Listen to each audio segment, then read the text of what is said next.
पर कल बताऊंगा, लेकिन पुलिस ने आज क्या किया है जरा उसको ध्यान से सुनिए आप।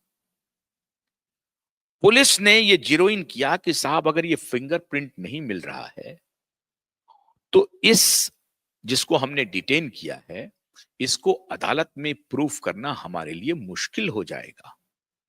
अब करें क्या? अभी तक तो हम बड़ी मजबूती से इसका बांग्लादेश का, इसके पिताजी से, इसका रहने का ठिकाना, जाने का ठिकाना, खाने का ठिकाना, सब कुछ हमने कर लिया। और अब परेड की बारी आ गई है, शिनाख्त परेड की बारी आ गई है। शिनाख्त परेड में भी अगर मान लीजिए इधर से सबको कन्विंस करके रखा कि इसको पहचानने में भूल मत करना, यही फोटोग्राफ है, ये देख लो बढ़िया से। अब तो सब सब तरफ ये फोटोग्राफ चल भी रहे हैं, तो शिनाख्त परेड में कौन नहीं पहचानेगा इसे, बताइए आप। ये जो व्यक्ति पकड़ाया है इसके फोटो इतने अब चारों तरफ वायरल हो गए हैं, क्या परिवार वालों को नहीं वायरल हुआ होगा? क्या सैफ और करीना ने इस फोटो को नहीं देखा होगा? क्या उनके मेड ने, मेल फीमेल ने इस फोटो को नहीं देखा होगा? तैमूर ने इस फोटो को नहीं देखा होगा? सबने फोटो देख लिया होगा। अब उस फोटो से मिलता जुलता वहां व्यक्ति जाएगा तो पहचान ही लेगा, हाँ हाँ साहब यही है। क्यों हाँ हाँ साहब यही है? क्योंकि पुलिस कह रही है कि यही है। पुलिस से दुश्मनी की हिम्मत नहीं है सैफ और करीना को। अब क्यों नहीं हिम्मत है ये मैं अभी बताने वाला हूं आपको। सैफ और करीना की हिम्मत नहीं है कि पुलिस की बात को वो कॉन्ट्राडिक्ट करे।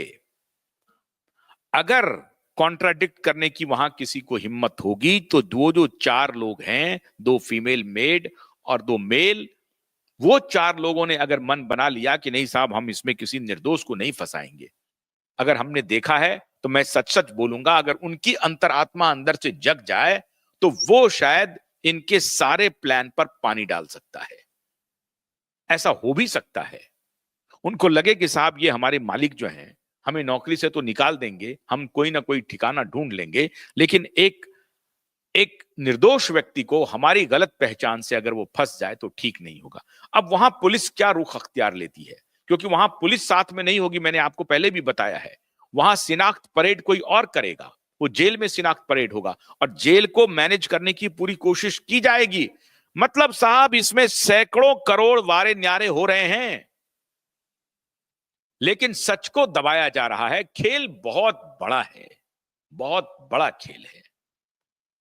पर्देदारी हो रही है, झूठ सामने ना आ जाए इसकी पूरी तैयारी हो रही है। तो अब दिक्कत यह हो रही है कि अगर शिनाख्त परेड में मुंबई पुलिस, जिसे हम अभी तक मैनेज करवा रहे हैं और मुंबई पुलिस हमारी ही भाषा बोले जा रहा है, अगर शिनाख्त परेड में जेल में ये बात मैनेज नहीं हो सकी और शिनाख्त परेड सही हो गया और शिनाख्त में हम दोनों तो, हम पति पत्नी तो पहचान लेंगे, लेकिन अगर ये 4 में से किसी एक ने कोई और लाइन ले लिया तो मामला डिस्प्यूटेड हो जाएगा।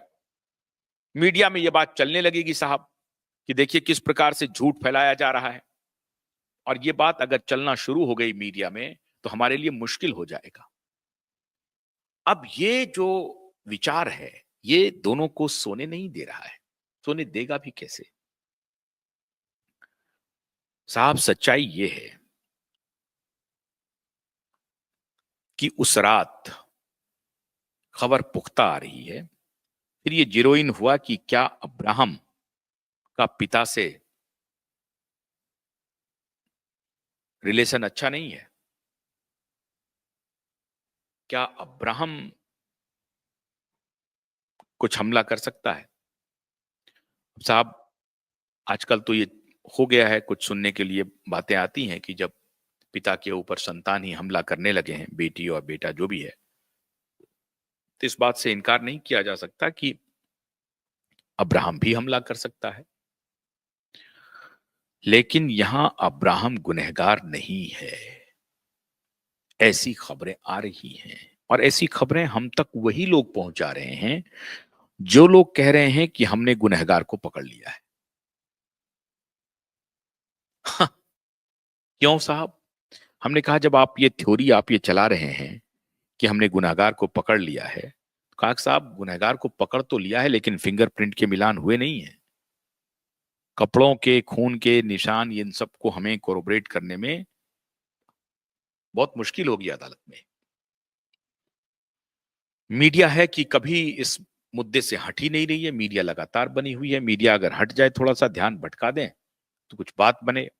मीडिया लगातार बनी हुई है और आप लोग हर दिन इस खबर को ट्रैक कर रहे हैं।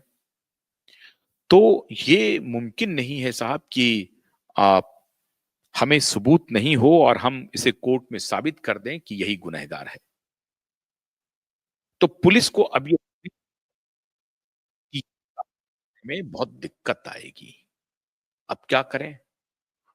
तो पुलिस को जो कुछ पहले ही मालूम हो गया था, जिसको छुपाने के लिए इतने झूठ का बाजार बनाया गया और झूठ की रचना की गई, एक को पकड़ा, दो को पकड़ा, तीसरे को पकड़ने की बात की गई।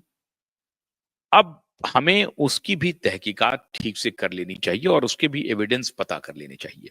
पुलिस ने इस दिशा में और अनुसंधान कर लिया और जो बात पुलिस को पहले ही दिन मालूम थी, वो पुलिस ने टैक्टिकली एक प्रकार से समाज में संदेश देना शुरू कर दिया। कौन दे रहा है, नहीं दे रहा है, ये तो होगा नहीं, क्योंकि सूत्र की बात है, आप किसी को कह नहीं सकते। लेकिन ये अधिकृत रूप से वहीं से आ रही है। ये कोई अटकलबाजी नहीं है, कोई कयास नहीं लगाए जा रहे हैं, कोई कयास नहीं है, ये उधर से ही आ रही है। हाँ, बस ये है कि कोई चेहरा सामने हमें आकर के ब्रीफ नहीं करेगा, कर रहा है। लेकिन अगर मैंने कहा ना कि जिस दिन उनकी वर्दी पर दाग लगने लगेगा, लग तो चुका है वर्दी के ऊपर दाग, लेकिन अभी सोच रहे हैं कि मैनेज कर लेते हैं। अगर कोर्ट में वर्दी को फटकार लग गई कि ये सबूत आपके स्टैंड नहीं कर रहे हैं, इस सबूत को हटाइए, कोई नया सबूत लाइए, और अगर उस दिन मुंबई पुलिस को लग गया कि साहब अब हम नया सबूत पेश नहीं कर पाएंगे और हाईकोर्ट या कोर्ट, जो कोई भी निचली अदालत, ऊंची अदालत, कोई भी अदालत ने अगर संज्ञान ले लिया कि आप ये पूरी तरह से झूठ फैला रहे हैं, गलत कर रहे हैं, तो हम क्या करेंगे? उस स्थिति से बचने के लिए कि अगर पुलिस के ऊपर सारा ठीकरा फोड़े जाने की रणनीति बन रही है या ऐसा लग रहा है कि उनकी स्थिति ऐसे सिचुएशन में पहुंच रही है जहां पुलिस के ऊपर सारा ठीकरा फोड़ा जाएगा और पुलिस को पूरी तरह से बदनाम कर दिया जाएगा कि आपने ही ये साजिश की है, आपने ही ये झूठ फैलाया है, आपने ही पति पत्नी को प्रोटेक्ट किया है, आपका पति पत्नी से क्या रिश्ता है। अगर ये बात यहां तक पहुंच गई, ये नौबत आ गई साहब, तो वैसी परिस्थिति से निपटने के लिए पुलिस अब खुद को सुरक्षित करना चाह रही है। और ये जो कवायद, ये जो अब खबरें आनी शुरू हुई कि हमला किसी और ने नहीं, स्वयं करीना खान कपूर ने किया है। क्यों किया है, कैसे किया है, ये अभी तहकीकात का विषय है। दो तीन बातें तो स्पष्ट पहले से ही थी। करीना पार्टी कर रही थी, घर पर कर रही थी या बाहर कर रही थी। बाहर करने का एक इंस्टाग्राम पोस्ट किया करीना ने। क्यों मैं कह रहा हूं कि इस बात में सच्चाई है कि हमला करीना ने ही किया हो, ऐसा हो सकता है। क्यों? करीना ने वो जो इंस्टाग्राम पोस्ट है, रेस्टोरेंट की जो तस्वीर उन्होंने पोस्ट की थी 2 बजे रात के आसपास, उस पोस्ट को हटा लिया गया है। क्यों साहब? उस पोस्ट को हटाने के पीछे का खेल क्या है? आपने उस पोस्ट को डिलीट क्यों किया? हटाया क्यों? आपको क्यों डर सताने लगा कि आपने ये झूठ फैलाई है? सैफ अली खान ने कबूल कर लिया है कि करीना हमले के वक्त घर पर थी। करीना ने भी कहा कि हम घर पर थे। ये दोनों बातें कंफर्म हो गई। फिर आनंद फानन में शुरुआत में किसने ये ब्रीफ कर दिया मीडिया को कि करीना घर पर नहीं थी, और करीना इंस्टाग्राम की एक पोस्ट जो है सो फटाक से पोस्ट कर देती है 2 बजे रात को। रात को वो पोस्ट हुआ है। आजकल वो पोस्ट पूरी तरह से हटा लिया गया है। किसके कहने पर हटा? कौन हटवाया? जाहिर है कि करीना को इस बात की जानकारी होगी कि हमारे पोस्ट को हटाना है या हटा लिया गया है? क्यों नहीं उस पोस्ट को हटाने के पीछे के राज को समझा